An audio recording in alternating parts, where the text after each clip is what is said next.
All right, so I've been pretty critical of this bipartisan infrastructure bill that Biden is trying to do with the Republican Party, and I've been critical of it for many reasons. Obviously, because it's completely inadequate. It doesn't even touch on climate legislation. It's nowhere close to enough that we actually need in order to bring our infrastructure up to a grade of a B+. And I've said this over and over and over again, but the American Society of Civil Engineers estimates we need at least $1 trillion to just bring it up to par. So the $500 billion in new spending that they're trying to put forward, stretched over like 8 years or whatever, it's nowhere close to enough. It's completely inadequate. But on top of that, it's also just a privatization scheme because, believe it or not, when you work with the Republican Party or you work with corporate Democrats and the Republican Party, your legislation is going to come out serving the interests of Wall Street, serving the interests of big corporations, because that's what the Republican Party represents. That's it, okay? They're completely bought, owned, and controlled by these private interests within the United States political system. So when you work with corrupt actors, you're going to get corrupt legislation. And so I wanted to read to you from this one article here from Bloomberg, which really just gets into some of the details as to how they are paying for this infrastructure plan and how it's really just a privatization scam. So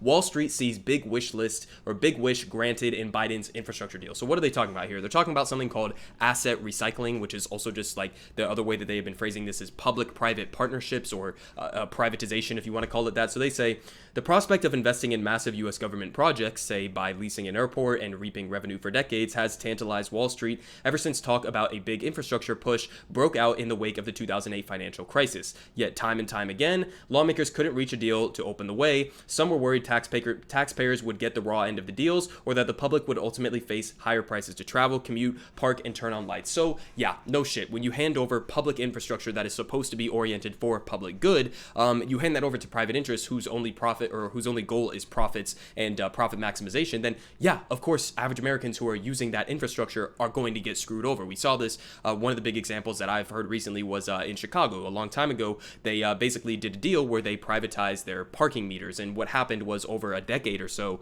their prices skyrocketed, and what happened was you ended up with average people having to literally pay the price for a deal that was struck between the corrupt government and these private deal makers that they were working with. And so it doesn't work out for the average American in any way that's good or positive in that direction. And so they continue on here that the bipartisan group that put this bill together has been keenly focused on the importance of private investment, including the concept of asset recycling, which has been championed by infrastructure funds for a number of years, said DJ Gribbin, the former special assistant to the president for infrastructure policy from 2017 to 2018, who was also a senior operating partner at Stone Peak Infrastructure Partners. So what he's saying there is that, yeah, of course, Wall Street wants to push privatization, but I'm going to get to why this doesn't make sense, even from just a fundamental level, just because of the definition that they give for asset recycling. So let's go ahead and read this.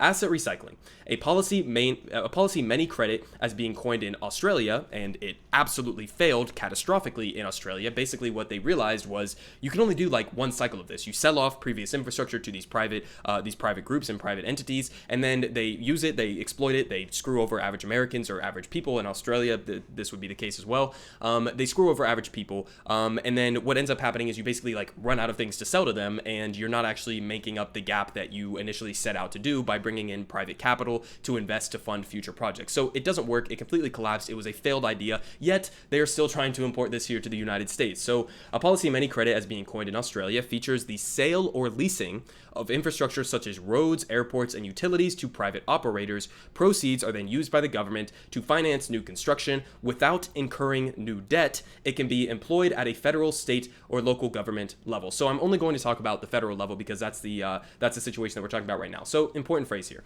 incurring new debt. All right, I've explained this in previous videos before. If you know anything about modern monetary theory, then you would understand that deficit spending, especially on infrastructure, pays for itself, okay? The federal government does not need to tax X amount in order to spend X amount on infrastructure. And in the same way, they don't need to sell off previous infrastructure for, X amount of dollars in order to fund X amount of dollars worth of new infrastructure. That's not how federal spending works, okay?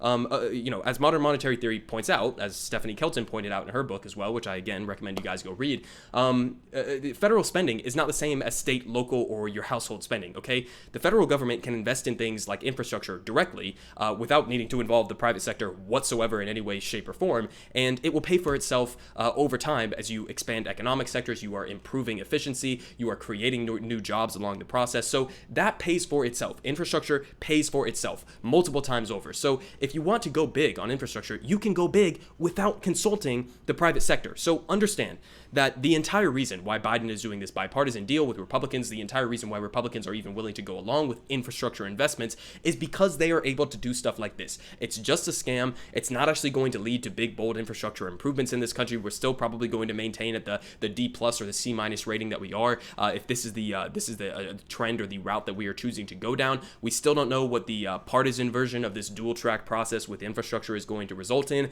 But this bipartisan framework for this deal that they're putting forward is just a scam. Okay, it's honestly not even worth passing as it stands right now. It'll just be a privatization scheme. It'll just be a handout to Wall Street, and it doesn't even come close to making the actual adequate investments that we need in infrastructure in order to be on par with the rest of the developed world.